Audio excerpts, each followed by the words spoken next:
gentlemen, this is Vince Miller. Thank you so much for joining me for this devotional. Today we are in Daniel chapter 11. I'm going to read verses 29 and 31 first, and then a couple of verses later. Before we dive in, let me just remind you, go to the website today, pick up your 1 Timothy scripture journal so that you can follow along with me as we go through our next series of daily devotionals, which should be coming up in maybe a week if I can get through chapter 11. All right. So today I'm going to give a little bit of color commentary as I read the text. So if you are reading today, you may want to listen. It reads, "At the time appointed, he," that's Antiochus IV, "shall return and come into the south." So that's back down to Syria. "But it shall not be this time as it was before. For ships of Kittim shall come against him." So basically there's another army warring against him, "and he shall be afraid and withdraw and shall turn back and be enraged." So he's furious and he's going to take action against the Holy Covenant. We talked about that last time. It's not a battle against God's people. It's a battle against God. But of course, Antiochus is angry and furious. So as he turns back, he's going to pay attention to those who forsake the Holy Covenant. In other words, he's going to spend time with those who are on the edge of belief. Let's just say that. Let's call them weak Christians or weak followers.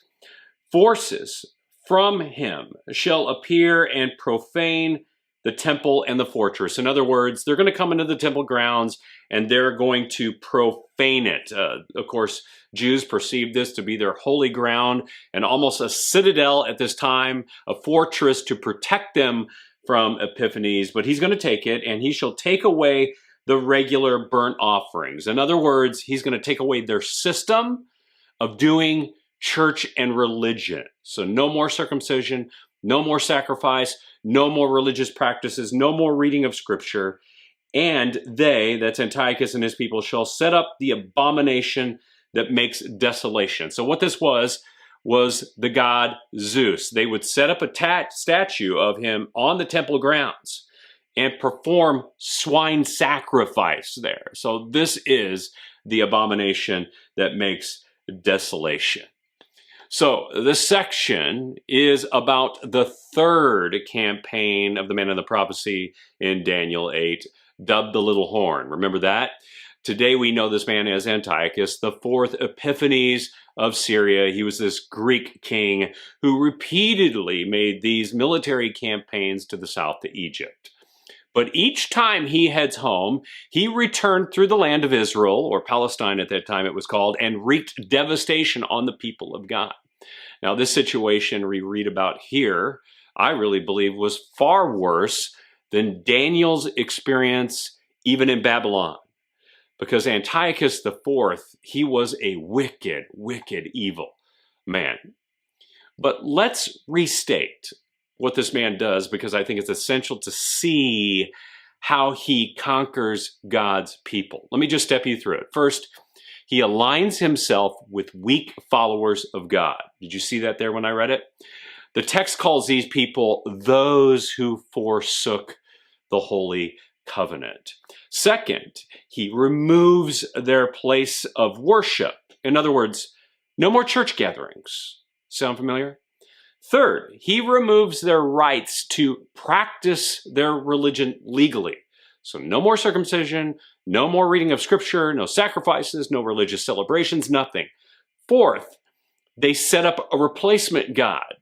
In this case, it was Zeus on the temple grounds, and there they performed these unholy swine sacrifices, which was an irreligious animal to Jews. Fifth, he rewards those who fall in line. He uses flattery to persuade those who are following in line. And you know, sometimes prophecies like this and history itself remind us how easily we can lose our footing as believers in the present times. I mean, that's how I feel when I read this text. So now the question you must ask is, how do we respond to this? Well, the text actually tells us how the faithful responded. In verse 32 and verse 33, it says, "He shall seduce with flattery those who violate the covenant But the people who know their God shall stand firm and take action, and the wise among the people shall make many understand, though for some days they shall stumble by sword and flame, by captivity and plunder. So, here's what we're called to do. 4 things. Very simple. Stand firm, take action, read scripture, and suffer well. So, what are you doing today to do your part? Which of those 4? Stand firm, take action, read scripture, and suffer well. I love you guys. I pray this blesses you today. If it has, share it with someone else. And with that, I'll see you right back here again tomorrow.